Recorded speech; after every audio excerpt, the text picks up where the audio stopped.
이제 시작하려고 그러면 이제 눈에 힘이 풀리면서 정신이 몽롱해지는 그런 계절인 것 같아요. 그래서 정신을 한번 바짝 땡기는 기회로 삼고자 퀴즈를 내보겠습니다. 오늘 본문 말씀에 보실 때에 아합이라는 사람과 엘리야라는 사람이 나왔습니다. 이 두 사람은 우리가 지난주에 이스라엘 나라가 둘로 나눠졌죠. 북쪽 이스라엘과 남쪽 유다로 갈라졌습니다. 어느 나라 사람들일까요? 예. 긴 쪽이에요. 북이스라엘 사람들이고요. 그러니까 이스라엘의 왕 아합 때의 이야기고요. 아합 왕이 통치할 때에 하나님의 말씀을 전하였던 위대한 선지자 엘리야 이야기입니다. 그리고 이 두 사람 사이에 아합 왕이 최악의 왕이 되도록 열심히 내조했던 그의 아내 이세벨, 이세벨의 이야기를 같이 나눠보도록 하겠습니다. 세 인물을 중심으로 쭉 이야기를 하고요. 오늘 본문 말씀을 통해서 찾을 수 있고 나눌 수 있는 교훈을 나누고 마치도록 하겠습니다. 자, 아합 왕 얘기부터 해보겠습니다. 일단 왕입니다. 이스라엘의 왕이고요. 이스라엘의 7대 왕입니다. 중간까지는 안 갔어도 이스라엘 역사로 볼 때 초반은 조금 지난 그런 정도고요. 이스라엘은 왕조가 많이 바뀌었어요. 오므리 왕조의 둘째 왕, 그러니까 아합의 아버지가 오므리 왕이었어요.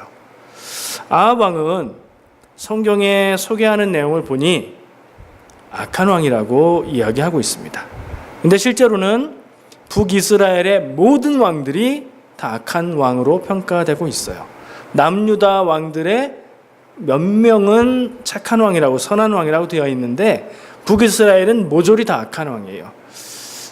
처음 북이스라엘을 세웠던 여로보암, 그가 금송아지를 세우고 그것을 하나님이다라고 했던 뒤를 이어서 그런지 이스라엘의 왕들은 하나같이 악한 왕으로 평가되고 있는데 아합 왕은 그 중에서도 최악의 왕으로 평가되고 있어요. 제가 성경 말씀 한 군데를 읽을게요. 그 평가에 관한 부분입니다. 열왕기상 16장 30절에서 33절입니다. 오므리의 아들 아합이 그의 이전의 모든 사람보다 여호와 보시기에 악을 더욱 행하여 느밧의 아들 여로보암의 죄를 따라 행하는 것을 오히려 가볍게 여기며 시돈 사람의 왕 엣바알의 딸 이세벨을 아내로 삼고 가서 바알을 섬겨 예배하고 사마리아에 건축한 바알의 신전 안에 바알을 위한 제단을 쌓으며 또 아세라상을 만들었으니 그는 그 이전에 이스라엘의 모든 왕보다 심히 이스라엘 하나님 여호와를 노하시게 하였더라. 아멘. 성경은 이 아합 왕 때가 가장 극악한 죄의 시대, 그 아합 왕이 제일 악했던 왕으로 이렇게 기록을 하고 있어요. 그러면서 이세벨 얘기를 하고 있죠. 왜요? 아합 왕이 그렇게 악한 왕이 되게 하는 데에 큰 내조를 했던, 아주 큰 영향을 미쳤던, 오히려 아합 왕보다 더 잔인하고 잔혹하고 더 죄를 짓는데 앞장섰던 사람이라 여기 등장을 하는 거예요. 그러니까 안 좋은 의미로 성경에 기록되고 있는 거죠. 실제로 근데 아합은 정치적인 면에서 볼 때 어떤 왕이었냐 보면 기록에 의해서 아합 왕 때의 정세는 평안했고 나라는 안정적이었고 경제적으로도 무역과 외교를 통해서 안정된 치세를 이루었다고 확인할 수 있어요.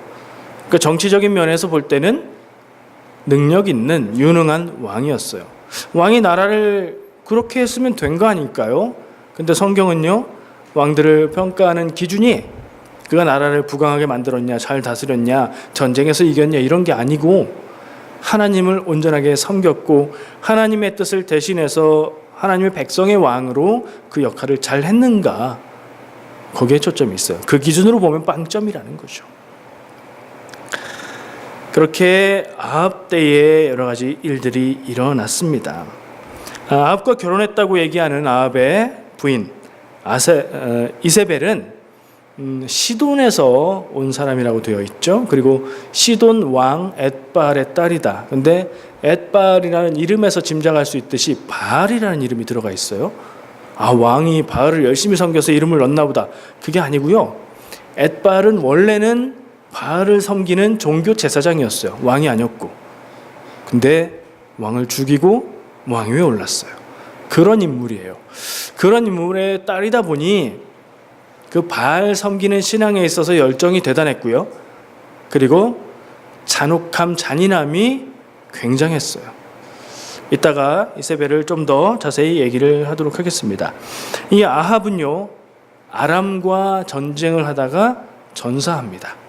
비참하게 죽었고 아무도 거두지 않아서 그 시체를 개가 먹었다고 기록을 하고 있습니다. 성경에서 개가 나오면요, 한국 사람들이 생각하는 개보다 더 욕된 것, 더 경멸한 것, 더 부정한 거예요. 개가 먹었다, 그런 얘기를 하고 있는 걸 보니 하나님 앞에서 그 죄에 돌이킴 없이 저주받은 인생으로 끝나는 것을 기억하게 돼요. 이세벨, 제가 농담으로 이씨라고 그랬는데요, 저랑은 좀 관계가 없었으면 좋겠습니다. 아까 얘기한 대로 제사장의 딸이었고 왕의 딸이 됐어요. 시돈은 두로와 시돈이라고 대표적으로 큰 도시의 이름을 따서 얘기하는데 지금 우리가 아는 상식으로 얘기하면 페니키아예요. 페니키아의 공주 이세벨이 지금 이스라엘의 왕과 결혼한 거예요. 다른 나라의 공주와 결혼하는 건 대체로 뭐죠? 외교 관계에 의한 정략 결혼일 경우가 많아요. 근데 좀 이게 밸런스가 맞아야 그런 것도 이루어지잖아요. 그러니까 이스라엘의 상태가 그렇게 나쁘지 않았다는 걸 생각할 수 있어요. 아까 얘기한 대로 이세벨은 아주 투철한, 아주 열정적인 바알을 전도하는 선교사 사명을 갖고 왔나 봐요. 아주 사명감을 가지고 이스라엘의 여호와 하나님을 믿는 신앙을 바알을 섬기는 신앙으로 바꾸고자 노력을 했어요. 그래서 바알의 산당과 바알 신상과 바알 숭배하는 것에 그 모든 것을 하고 이스라엘 왕을 거기에 참여하게 만들고 아세라 신도 그렇게 숭배하게 만들고, 아합 왕의 죄가 가장 두드러지는 게 대놓고 우상 숭배한 거예요. 여로보암은, 악한 왕의 기준이 되는 여로보암은 금송아지를 만들긴 했지만 이게 하나님이다. 그러니까 여호와 하나님을 근본적으로 저버리진 않았어요. 근데 아합은 그 지역의, 그 동네의 다른 나라의 신을 지금 섬기고 있는 거죠. 자, 엘리야 얘기로 넘어가 보겠습니다. 엘리야는 위대한 선지자로 알려져 있어요. 엘리야가 중요한 게 몇 개가 있어요. 기억될 만한 게. 이 땅에서 죽지 않고 하늘로 올라간 사람으로 알려져 있죠. 엘리사, 제자와 함께 엘리사가 끝까지 쫓아와가지고 영역을 더하는 복이 있게 되고, 엘리야는 불병거를 타고 하늘로 갔다, 이렇게 돼 있죠. 시체를 찾을 수 없었어요. 죽지 않고 하늘로 간 사람으로 그렇게 알려져 있고요.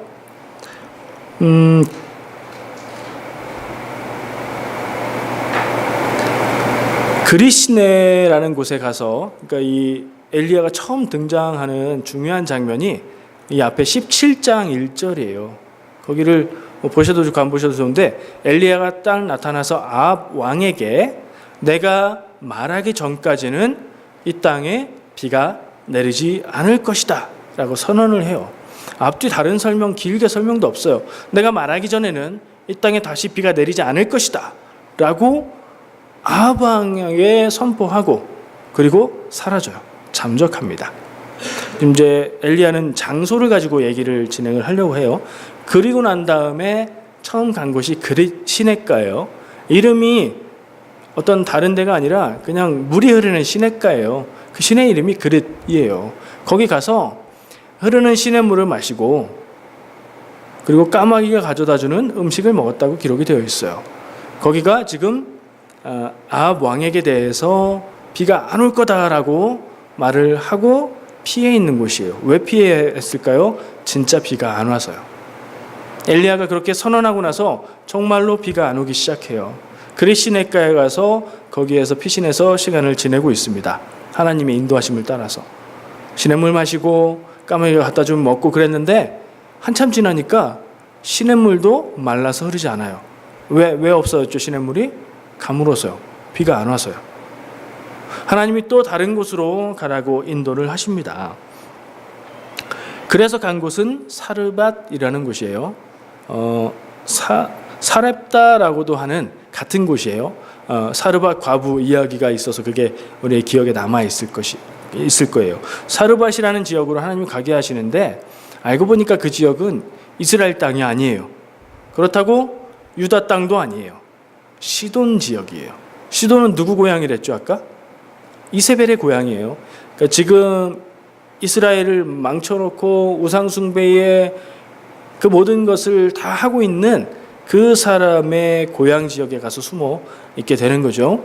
그곳에 가서는 한 여인, 남편이 없는 그러나 아이만 데리고 사는 한 여인의 집에 가서 그에게 물을 달라고 얘기합니다. 지금 한 1년 정도 비가 안 왔어요. 물 구하기가 굉장히 귀한 거예요. 물을 갖다 주죠. 그리고 내가 배가 고프니 음식을 달라고 합니다. 근데 이 여인의 사정이 어떠냐면 이 고대 시대에 남편이 없다는 얘기는 일해서 돈을 벌어올 수 있는 사람, 먹을 거리를 구해올 수 있는 사람이 없다는 의미거든요. 굉장히 비천하고 불쌍한 처지에 경제적으로도 가난할 수밖에 없는 상황이에요. 근데 마침 그때 이 여인의 집에 밀가루 통에 한 번 해먹을 만한 금의 밀가루밖에 안 남았고 밀가루와 반죽을 하는 기름병에는 한 번 할 만큼의 기름밖에 남아있지 않았어요. 그래서 그 여인은 남은 거 한 번에 털어서 음식해서 먹고 아들과 내가 이제 죽어야 되겠다 생각하고 있던 차에 엘리야가 와서 물 달라, 음식 달라 하는 거예요. 근데 그 엘리야를 그 남은 음식으로 대접을 합니다. 그랬더니 하나님이 그 집을 축복하셔서 밀가루 통에 밀가루가 없어지지 않고 기름병에 기름이 마르지 않는 그런 기적을 주세요. 그런 복을 주세요. 그래서 그 집에서 또 오랜 시간 머무릅니다. 머무르다가 또 놀라운 일이 생겼는데 아들이 있다고 그랬죠? 아들이 죽어요. 병으로 죽는지 갑자기 죽습니다. 아들이.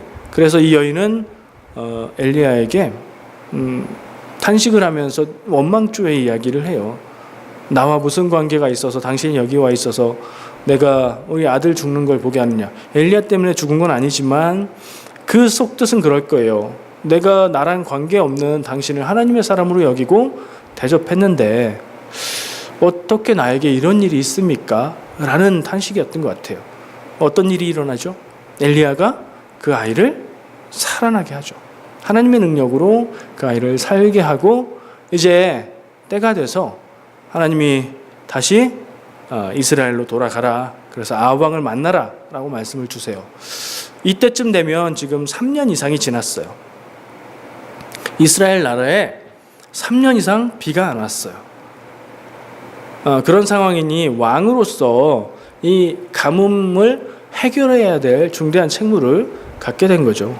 그 정도 가뭄이 계속되면 고대 사회에서는 왕이 부덕한 탓이다. 왕을 끌어내리고 새로운 왕조를 세워도 그런 일도 충분히 일어날 수 있는 상황이에요. 그러니까 이 국정 운영에 있어서 첫 번째로 해결해야 될 문제가 지금 가뭄을 해결하는 일인 거예요. 이 가뭄 해결의 열쇠가 어디 있다? 엘리야에게 있다 생각을 했죠. 왜요? 엘리야가 비 안 올 거다 얘기한 다음에 진짜 지금까지 비가 안 오고 있으니까요. 그래서 엘리야를 찾아 나섭니다. 그러다가 그들이 만난 거예요. 아합 왕이 지금 엘리야를 만났습니다. 엘리야가 아합을 찾아가다가 아합 왕을 만났습니다. 오늘 읽은 본문 말씀이 그 장면이에요. 다시 한번 주보에 있는 그 말씀을 좀 봤으면 좋겠어요. 엘리야를 볼 때에 아합 왕이 엘리야를 만났습니다. 아합이 그에게 이르되 엘리야한테 말해요. 이스라엘을 괴롭게 하는 자여 너냐? 너 엘리야 이스라엘을 괴롭히는 너 잘 만났다. 이러는 거예요. 왜요? 무슨 뜻이죠? 이스라엘에 비가 내리지 않아서 이스라엘을 괴롭게 하는 원인이 너에게 있잖아. 네가 말해서 그랬잖아. 그렇게 얘기하고 있는 거예요. 엘리야는 대답합니다. 내가 이스라엘을 괴롭게 한 것이 아니라 당신과 당신의 아버지의 집이 괴롭게 하였으니. 당신은 아합 왕이고 아버지는 오므리죠. 둘 다 이스라엘의 왕이에요. 그 원인이 너희들에게 있다. 하나님의 백성을 하나님의 뜻대로 다스리지 않고 우상 숭배하는 너희들에게 있다. 그래서 하나님이 내리신 벌이다 라고 얘기하고 있는 거죠. 한 사건을 두고 지금 감으로서 3년 이상 비가 오지 않는 이런 일을 두고, 이 심각한 일을 두고 두 중요 인물의 원인이 각각 달라요. 아합 왕은 엘리야 너 때문이야. 엘리야는 당신의 죄 때문에 하나님이 이렇게 하신 겁니다. 자, 다시 한번 17장 아까 얘기했던 엘리야가 비가 내리지 않을 것이라고 선언하는 그 장면으로 한번 가보죠. 이스라엘에, 그리고 바알 숭배가 있는 이스라엘을 향해서 비가 안 온다라고 선언하는 건 그냥 비가 안 온다는 뜻이 아니에요. 날씨가, 기후가 가물어서 농사짓기 어렵게 될 거다, 그 뜻이 다가 아니에요. 왜요? 바알은 농경 문화의 신, 풍요의 신. 농경 문화의 신이라는 게 뭐죠? 비가 잘 오게 하고 날씨가 좋게 해서 농사가 잘 되고 소출이 많아지도록 하는 신이에요. 옛날 우리 조상들은 어떻게 했어요? 비 안 오면 기우제를 지냈죠. 날씨를 주관하는 신에게 제물을 드리고 정성을 보여서 비가 오게 하겠다는 생각했던 거예요. 바알을 섬겼다면, 만약에 아합 왕이 바알을 섬기고 바알을 참 신으로 여기고 그 바알을 향한 신실한 믿음이 있었다면 엘리야 찾아 나설 일이 아니에요. 바알에게 제사를 했어야죠. 그렇게 돌아보니까 이 아합 왕은 여호와 하나님을 믿는 믿음도 없고, 그렇다고 바알을 믿는 믿음도 없어요. 그냥 정치적으로 자기 역할을 하는 거고, 그건 그냥 종교라고 생각하고 거기에 능력이 있다는 생각을 하지 않는 거예요. 근데 현상적으로는 엘리야가 말하고 나서 비가 아직 오지 않으니까 어쨌든 엘리야를 만나서 단판을 지어야 되겠다 생각을 하는 거죠. 엘리야는 뭐라고 해요? 너희들의 죄 때문이다. 하나님이 하시는 일이다. 바알이 만약에 능력 있는 참신이었다면 엘리야가 아무리 하나님의 이름으로 비 안 온다고 해도 비가 와야죠. 그리고 하나님의 이름으로 선포했을 때 비가 안 왔으니 하나님이 참 신이구나, 이걸 깨달아야 아합이 정상적인 거죠. 근데 아합은 워낙 그런 믿음이 없었던 사람으로 보여요. 이 장면에서 저는 뭔가 생각이 드는 게 있어요. 이 오늘 이야기, 오늘의 스토리의 전달, 성경 이야기는 이 정도 하면 그 중요한 사건들은 아실 것 같아요. 굉장히 중요한 사건이 하나 남아 있죠. 이 만난 이후에, 만나서 지금 엘리야가 막판에 뭐라고 해요? 바알과 아세라 선지자 450명, 400명 와서 나랑 만나게 하십시오. 그래서 뭘 하죠? 갈멜산에서 제단을 만들어 놓고 그 850명이 하루 종일 기도해서 그 제물을 불태우게 하는 것, 그리고 나는 엘리야 한 명이 하나님께 기도해서 제물을 불태우게 하는 것, 요 대결을 하잖아요. 간략하게 결과는 누가 이겼어요? 엘리야가 이겼죠. 하나님의 불이 내려와서 제단을 다 태웠어요. 그리고 나서 엘리야는 함께 주변에 있었던 백성들에게 이 바알과 아세라 선지자들을 다 죽여라 해서 그 850명을 몰살합니다. 다시 이세벨 얘기로 나와요. 그리고 나서 아합 왕도 돌아가고 엘리야도 돌아가요. 가서 이세벨에게 그 얘기를 다 해요. 왕이 지금, 아합 왕이 이세벨의 손아귀에 있는 것 같아요. 이세벨에게 보고하는 것 같아요. 다 얘기하니까 이세벨이 내가 내일 이맘때까지 엘리야를 반드시 죽일 거다 라고 얘기를 해요. 엘리야도 이제 그쪽에 가 있는데 엘리야가 그것을 알고 도망갑니다. 이건 공개 처형하겠다는 의지의 표명이에요. 사람들 앞에 지금 바알과 아세라 선지자 850명이 엘리야 한 명을 이기지 못해서 다 죽었는데 그걸 뒤집기 위해서 지금 이 엘리야를 잡아 죽이겠다라고 공포를 한 거예요. 그런데 엘리야는 그 얘기에 두려워서 도망을 갑니다. 그때 도망간 곳이 지명을 가지고 쭉 찾아보니까 유다 땅이에요. 유다 땅. 지금 배경은 이스라엘이라고 했잖아요. 북쪽 이스라엘. 근데 남쪽 유다, 같은 핏줄이긴 하지만 지금은 다른 나라가 되어버린 유다까지 도망간 거예요.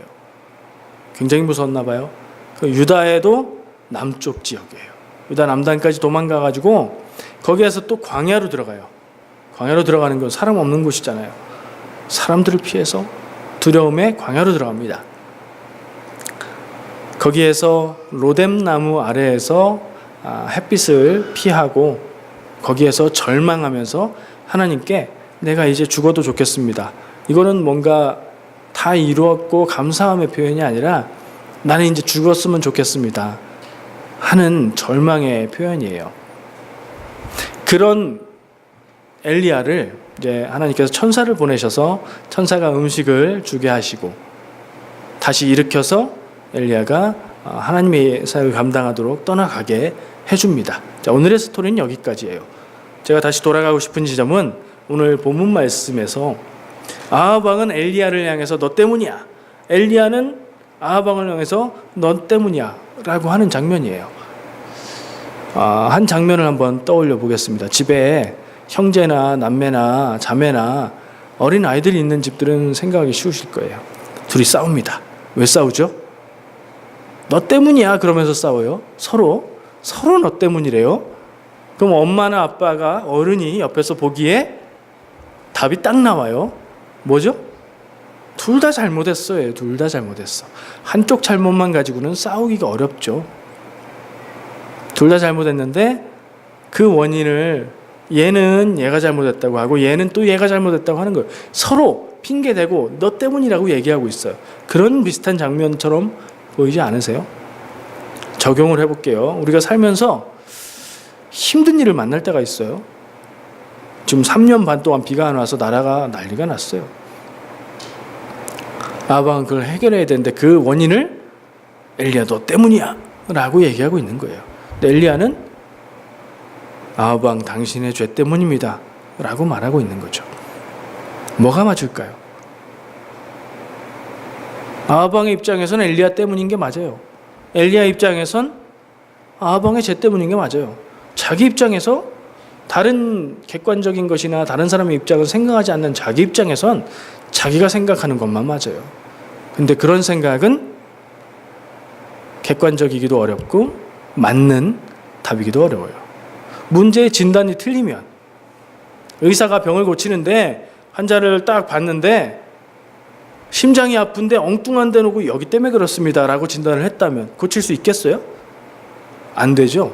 정확한 원인을 진단해야 정확한 해결책이 나오죠. 아합 왕이 엘리야 때문이라고 이렇게 엘리야에게만 몰아가고 있는 상황에서 아합 왕은 답을 찾을 수가 없는 거예요. 우리도 우리의 삶에서 만나게 되는 장면이라고 생각해요. 어려움을 만나면 자연스러운 반응은 내가 아닌 다른 사람 누구 때문이야. 너 때문이야. 네가 잘못해서 이렇게 됐어. 그 다음엔 하나님 내가 뭘 잘못했다고 이런 어려움을 주세요. 하나님 탓도 하죠. 근데 그러다 지치면 이제 기도하면서 어떤 생각이 드냐? 그래 내가 잘못했구나 하는 생각이 들어야 돼요. 그게 드는 사람은 지혜로운 사람이 될 수 있고요. 하나님의 뜻을 발견할 수 있어요. 근데 그 생각 안 들고 계속 남 탓만 하고 계속 너 때문이라고 얘기하는 사람은 그 진단이 정확하지 않기 때문에 답 근처에 갈 수 없어요. 하나님의 뜻을 알기는커녕 하나님의 반대해서 아합 왕처럼 죄를 짓는 길을 가게 될 거예요. 그런 입장을 바꾸지 않고 고수한다면 말이죠. 물론 우리의 삶의 모든 자세가 그렇다는 게 아니에요. 어려움을 겪을 때 전혀 틀린 것을 가지고 그것만 붙잡고 매달리는 경우가 있다는 거죠. 일이 안 풀리면 어떡하죠? 그걸 더 붙잡고 매달려요. 얼마나 미련한 행동입니까? 근데 답을 모르면 그럴 수밖에 없어요. 거기에 답이 있다고 생각하면 그럴 수밖에 없어요. 우리가 지혜를 갖고 해야 될 것은 무엇인가? 하나님 앞에 기도하면서 하나님이 우리에게 주시는 답을 찾는 일이죠. 엘리야가 아합의 죄, 그것이 문제라고 얘기해 주는 것처럼 하나님에게서 답을 찾고 하나님이 해결하실 것을 구하는 게 바른 자세 아닐까요? 확실한 것은요, 그런 갈등이 있는 상황에서 제가 생각할 수 있는 확실한 건 내 기준, 내 생각, 내 판단에만 빠져서는 답을 절대로 얻을 수 없다는 거예요. 내 생각만 우겨서는 해결이 안 된다는 겁니다. 상대의 이야기도 들어서 이해하려고 노력해야 되고요. 더 중요한 것은 지금 나에게 생각해야 되게 주시는 하나님의 뜻은 무엇일까? 예요. 그것을 구하면서 사는 삶이 되시기를 축복합니다. 그래서 살면서 우리의 삶을 인도하시는 하나님을 경험하시고 우리의 삶 가운데에 역사하시는 하나님의 일하심을 간증하는 그런 삶이 되시기를 간절히 축복합니다. 기도하겠습니다. 사랑과 은혜의